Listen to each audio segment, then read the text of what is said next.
Hi, my name is Christina Lundy and I am an educator at the Marin County Office of Education.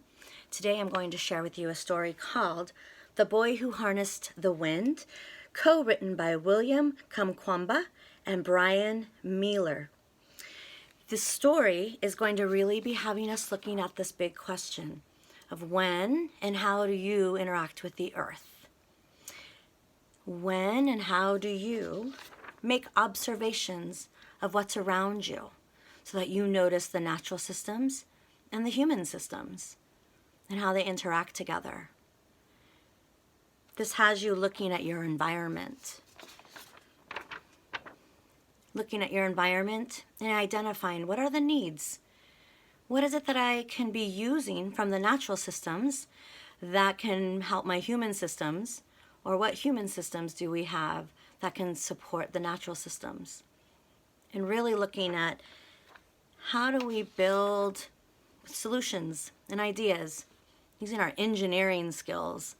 The idea of recognizing something that might be a problem or maybe could be done more efficiently, and making that design and using the resources that we have around us to engineer, to put it together, to make something. Solution thinking. In this story today, you're going to hear about a boy who uses his environment. One, he notices something. He notices a need. And then he uses the resources around him to design and create something. So while you're listening, think about your environment, think about its needs, and what could you design or create that would help that environment. The Boy Who Harnessed the Wind. In a small village in Malawi, where people had no money for lights, nightfall came quickly and hurried poor farmers to bed. But for William, the darkness was best for dreaming.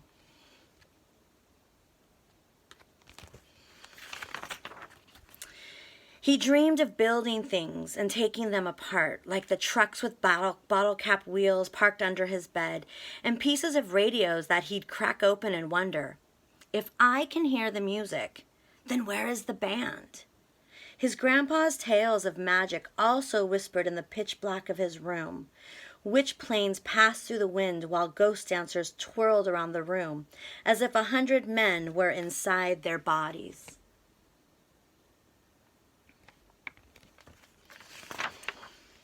At dawn in the field, William scanned the maize rows for magical beans, then wondered as a truck rumbled past, how does its engine make it go? And then he was told, pay attention where you throw that hoe, his father shouted. You'll cut off your foot.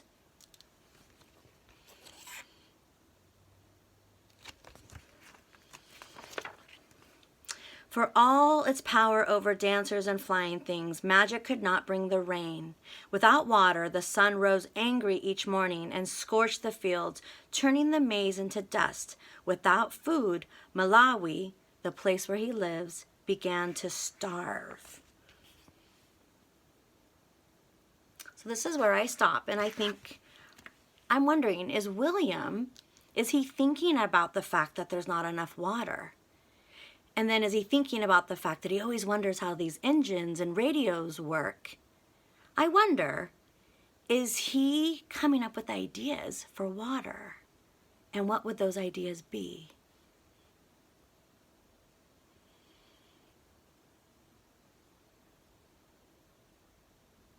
So think about that.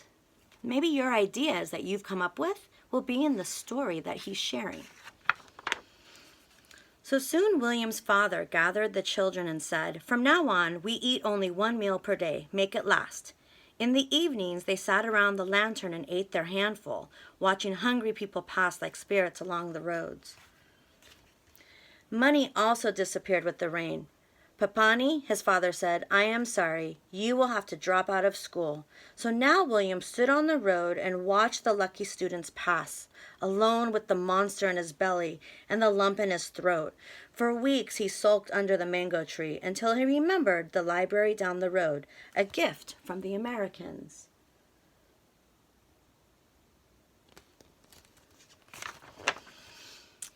He found science books filled with brilliant pictures. With his English dictionary close by, William put together how engines moved those big trucks and how radios pulled their music from the sky. But the greatest picture of all was a machine taller than the tallest tree with blades like a fan. A giant pinwheel? Something to catch magic? Slowly he built the sentence, "Windmills can produce electricity and pump water."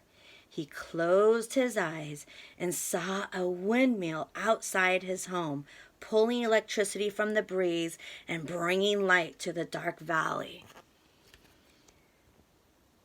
So William took his observations of a need and came up with a vision, a design for what he could do. He began engineering in his head.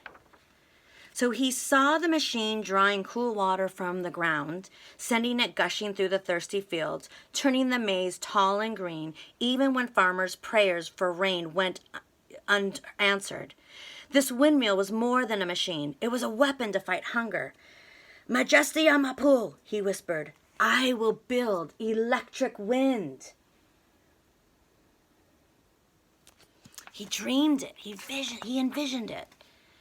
In the junkyard, pieces appeared like rusted treasures in the tall grass. A tractor fan, some pipe, and bearings and bolts that required every muscle to remove. "Tonga!" he'd shout to the birds and spiders, holding up his prize. But as William dragged his metals home, people called out, "This boy is masala. Only crazy people play with the trash." He saw things around him.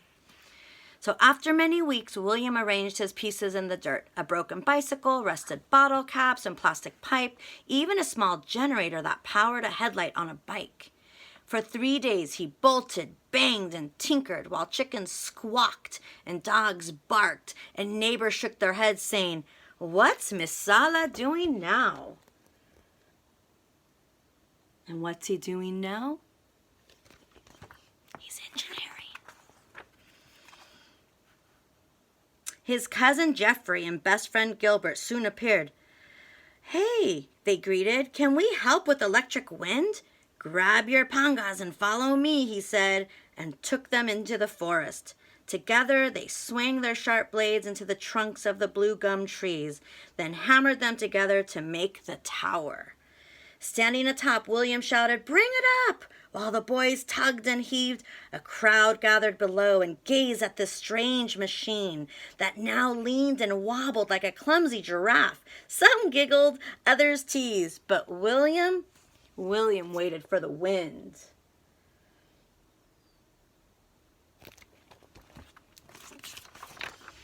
So like always, it came. First a breeze, then a gusting gale. The tower swayed and the blades spun around.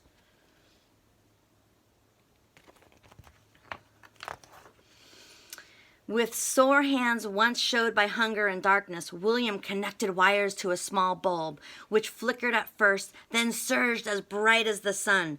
"Tonga," he shouted, "I have made electric wind."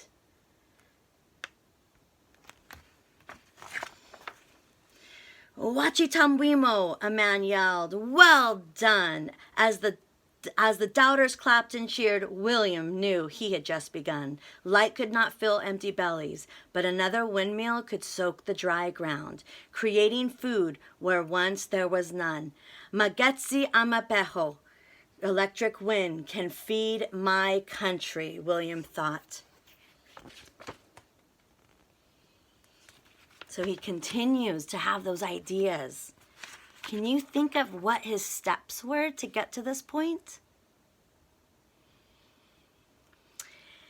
And that was the strongest magic of all.